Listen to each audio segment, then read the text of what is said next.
Seja muito bem-vindo ao canal Teologar 7, um ponto de encontro, onde nós dialogamos com o texto bíblico sobre teologia. Bem, hoje nós vamos retomar o assunto da salvação. Nos últimos dois episódios falamos ali sobre o grande conflito, e isso tem que ver com a doutrina da salvação, com aquilo que nós cremos sobre a salvação. E nós percebemos ali, estudamos, relembramos a origem do mal com Lúcifer no céu e depois como este conflito ele afetou também os seres humanos. Através do pecado de Adão e sua esposa, o pecado também passou a toda a humanidade. Todos pecamos e por isso todos nós carecemos ou dependemos da graça de Deus. Depois falamos também de como Jesus cancelou o escrito de dívida que era contra nós, a nossa condenação. E por conta disso, pelo fato de ele ter pago os nossos pecados, nós agora podemos ser perdoados. E aí você lembra, nós falamos um pouquinho da diferença de perdão de pecadores, o perdão dos pecadores e o pagamento dos pecados. Se porventura você não assistiu este episódio, eu convido você para assistir, para que você entenda, tenha uma visão melhor. Nós estamos construindo um raciocínio e é importante que você não deixe passar nenhum dos episódios aí em branco, para que você consiga entender realmente, ter uma visão mais ampla aí sobre a Bíblia e sobre as nossas crenças, ok? Hoje nós vamos falar, continuando aí para fecharmos o assunto da salvação, nós vamos discutir três conceitos, três palavras importantes dentro do contexto da salvação, que é a justificação, a santificação e a glorificação. As pessoas às vezes fazem um pouquinho eles misturam esses assuntos, acabam confundindo, fazendo uma confusão, e isso acaba prejudicando a compreensão e até mesmo refletindo nos nossos atos, no nosso comportamento. Então, eu quero convidar você para a gente abrir a Bíblia, primeiramente em Romanos capítulo 5, ok? Então, se você puder aí, acompanhe lendo também na sua Bíblia. Eu estou aqui novamente com a versão Almeida Revista Atualizada, a versão mais utilizada aí, e fica mais fácil aí, a gente fica mais em sintonia, fica mais fácil de vocês entenderem o texto, ok? E de acompanhar aí. Então, Romanos capítulo 5, ok? Romanos capítulo 5, verso 1, nós lemos o seguinte: justificados, pois, mediante a fé, temos paz com Deus, por meio de nosso Senhor Jesus Cristo. Esse texto é muito claro.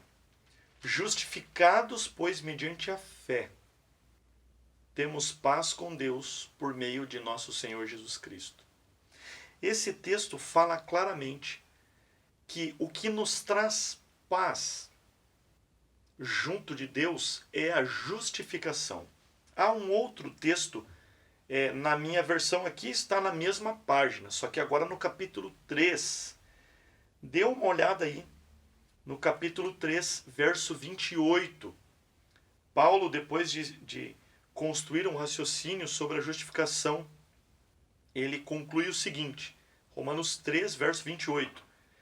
Concluímos, pois, que o homem é justificado pela fé, independentemente das obras da lei.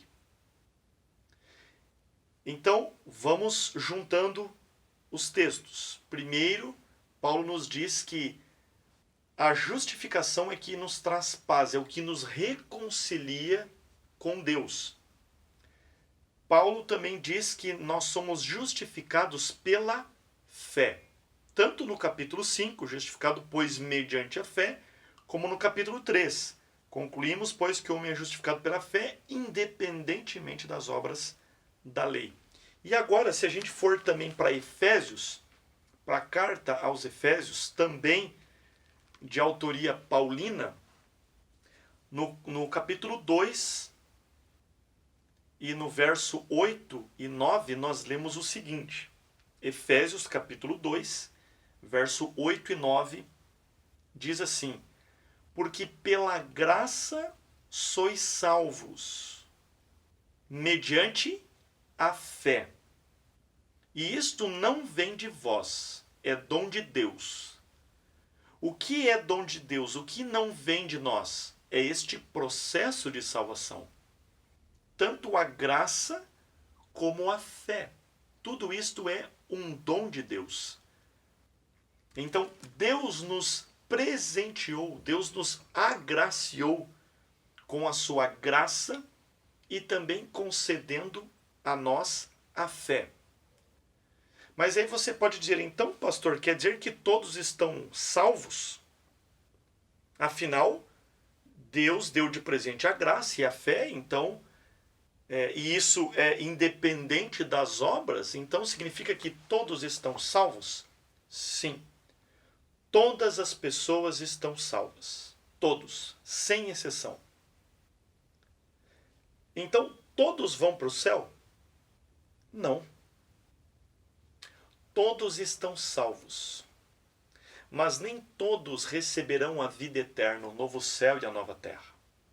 Porque, embora todos nós estejamos salvos, nem todas as pessoas aceitam a graça e aceitam a fé.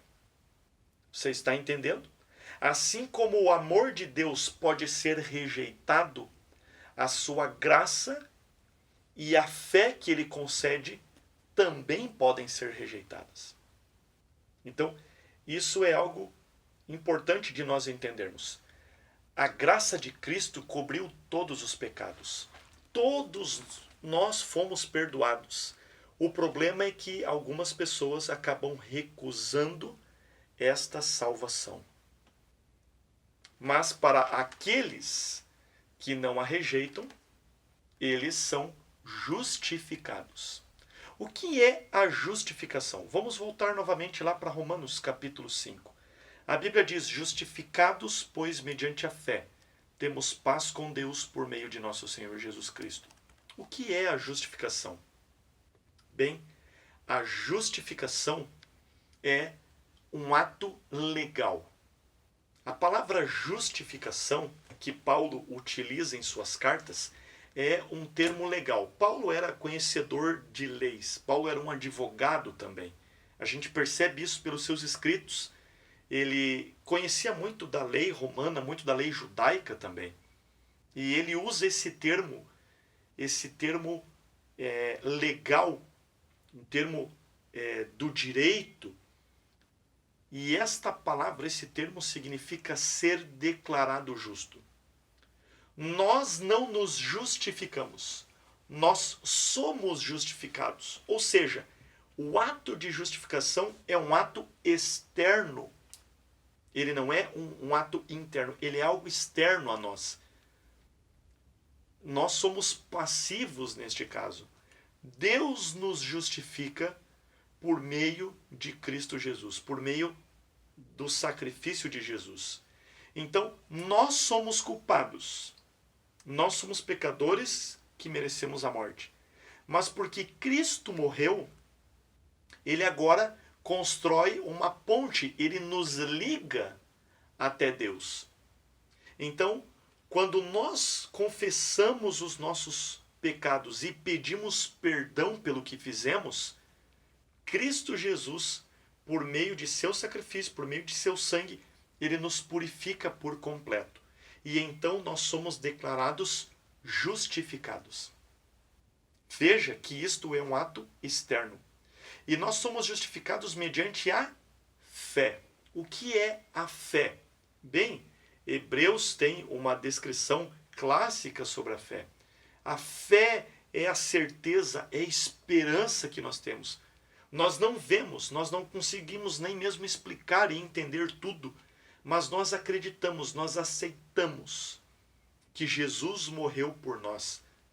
E agora nós procuramos ter um relacionamento com Ele, um relacionamento de amor. Isto é fé, é abrir-se por completo para Deus. Abrir o nosso coração, abrir a nossa vida para que Jesus entre no nosso coração e faça morada. A fé é permitir que o Espírito habite em nós e nos transforme. Isto é a fé. Então, e isto é um dom de Deus. Deus é quem nos dá fé. Lembra quando Jesus fez alguns milagres e ele perguntou se as pessoas criam, se as pessoas tinham fé? Certa vez um homem disse: Senhor, eu tenho fé, mas me ajuda na minha falta de fé. Eu até quero acreditar, mas eu não tenho fé suficiente. Ajuda-me na minha falta de fé. Se você precisa de fé, se você quer que a sua fé aumente, peça a Deus. Se relacione com Deus. E quanto mais você se relacionar com Deus, mais você conhecer a Deus, mais você vai confiar nele. Então, a justificação é um ato legal. É ser declarado justo, embora sejamos pecadores. É estar no mesmo nível de Cristo. Quando nós pedimos perdão, confessamos os nossos pecados, o caráter de justiça, o caráter de Jesus, ele é implantado em nós. E nós então somos declarados justos, nós nos escondemos em Cristo. E o que vai aparecer em nós é o seu caráter. Justificação é isto. Mas há um outro termo bastante importante que nós precisamos entender no contexto de salvação. Então, como é que funciona o processo? Jesus pagou o preço pelos nossos pecados e agora ele nos declara justo. Todos aqueles que o aceitam como seu Salvador são declarados justos. E a salvação é isto, é ser justificado e permanecer justificado. Mas então, uma vez que nós somos justificados, há um outro passo, que é o passo da santificação. E eu quero convidar você para ir até Romanos capítulo 12. Um pouquinho à frente aí, Romanos capítulo 12. Diz assim, 12, verso 2. Lemos o seguinte: E não vos conformeis com este século, mas transformai-vos pela renovação da vossa mente, para que experimenteis qual seja a boa, agradável e perfeita vontade de Deus. Olha que texto interessante. Paulo nos diz: vocês não devem se conformar com este século, com este mundo, mas vocês precisam ser transformados. Transformai-vos pela renovação da vossa mente. A palavra aqui é a palavra metamorfose, a metanoia, a expansão da mente, a metamorfose, a transformação. É sofrer esta metamorfose. E este é um processo contínuo. Nós estamos em constante transformação, em constante metamorfose. O Espírito Santo está trabalhando em nós e transformando a nossa vida cada vez mais, de glória em glória, como diz Paulo na carta aos Coríntios. Então, nós somos transformados de glória em glória. Este processo é chamado, o termo teológico é santificação. Nós fomos salvos, nós somos justificados. E agora o Espírito Santo habita em nós. E ele vai nos transformando cada vez mais à semelhança de Cristo Jesus. O caráter de Jesus, ele vai sendo refletido, ele vai sendo implantado em nós. Este é o processo da santificação. Ao contrário da justificação, que não depende da fé, a santificação ela está intimamente ligada com as obras, com a obediência a Deus. Então, para a salvação, nós precisamos ser aceitos. Ou melhor, nós precisamos aceitar a salvação. aceitar o sacrifício de Jesus. A salvação depende da nossa aceitação. Nós aceitamos a graça, o presente de Deus. Mas agora, uma vez que nós fomos salvos, nós continuamos um outro processo agora, que é o processo da santificação. E isto sim tem que ver com a obediência. Até porque, veja só o que diz Tiago. Veja só a epístola de Tiago, capítulo 2. Eu vou pegar aqui a minha colinha, que caiu. Veja só, Tiago capítulo 2, verso 17. Tiago, a epístola de Tiago para a igreja, agora capítulo 2, verso 17, diz assim: assim também a fé, se não tiver obras, por si só é morta. O que significa isso? O que é dizer que a fé sem obras é morta? Bem, vamos entender. Eu gosto de usar uma analogia, uma ilustração que eu acredito que nos ajuda a entender. Imagine que nós estamos aqui em Camaquã e nós queremos ir até a cidade de Arambaré, aqui perto. Então, você tem um carro e você vai de carro. Mas há um problema. Quando você está saindo para ir até Arambaré, você pega o seu carro e quando você vai ligar ele, você percebe que ele está sem combustível. Ele está sem gasolina. Então, você providencia a gasolina, coloca a gasolina no tanque, dá a partida, o carro começa a funcionar e agora você pode ir até Arambaré. Deixe-me fazer uma pergunta. O que te levou para Arambaré? O carro ou a gasolina? Pergunta difícil ou é uma pergunta simples para você? Ir para Arambaré, quem te levou para lá? Foi o carro ou foi o combustível? Você talvez pode estar pensando assim, bem, os dois me levaram, o carro e o combustível. Mas na realidade, não foram os dois. Quem te levou para Arambaré foi o carro. É o carro que está em movimento. A gasolina, ela não tem movimento. O que movimenta, o que te leva do ponto A para o ponto B, o que te leva de Camaquã para Arambaré é o carro.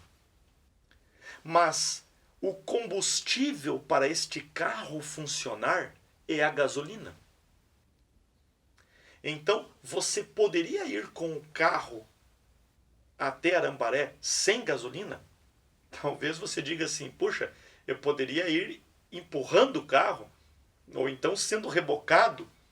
Isso seria bastante difícil e até mesmo cômico.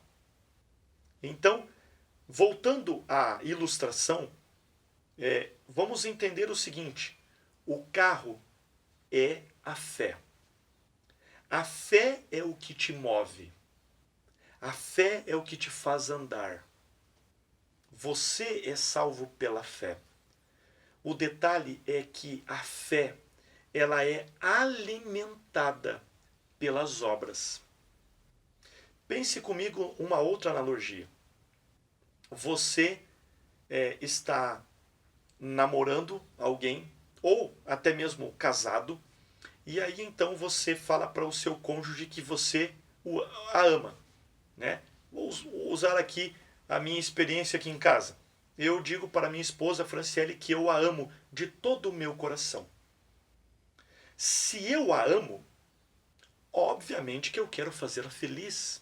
E então eu vou demonstrar o meu amor através de atos de bondade. Veja, o meu amor é aquilo que eu declaro. Mas o meu amor, ele vai se materializar através dos atos que eu vou fazer para ela. Agora, imagine só, se eu dissesse para minha esposa que eu a amo de todo o meu coração.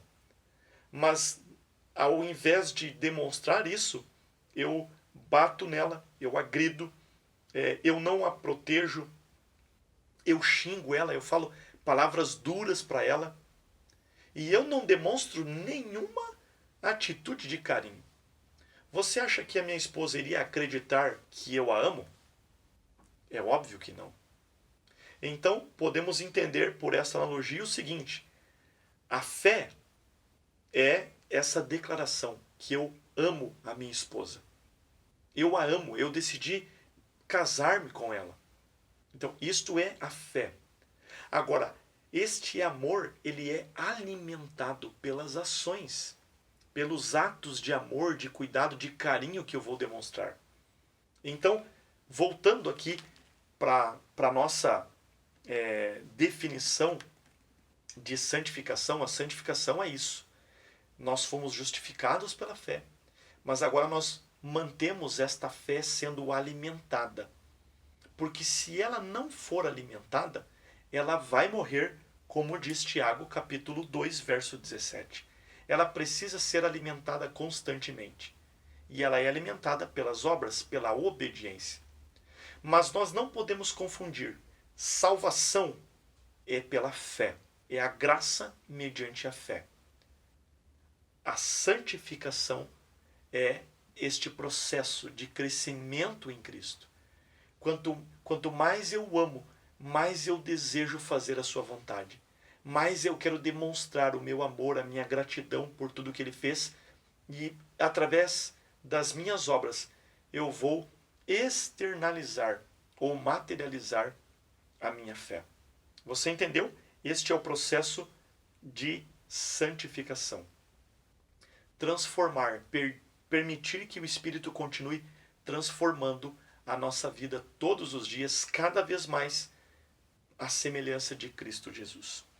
Mas há um outro termo bastante importante, que é o termo glorificação. Este conceito de glorificação. E para isso, eu quero convidar você para ir até a primeira carta de Paulo aos Coríntios. Vamos lá. 1 Coríntios, capítulo 15. Ok? 1 Coríntios, capítulo 15. A partir do verso 50, nós lemos o seguinte.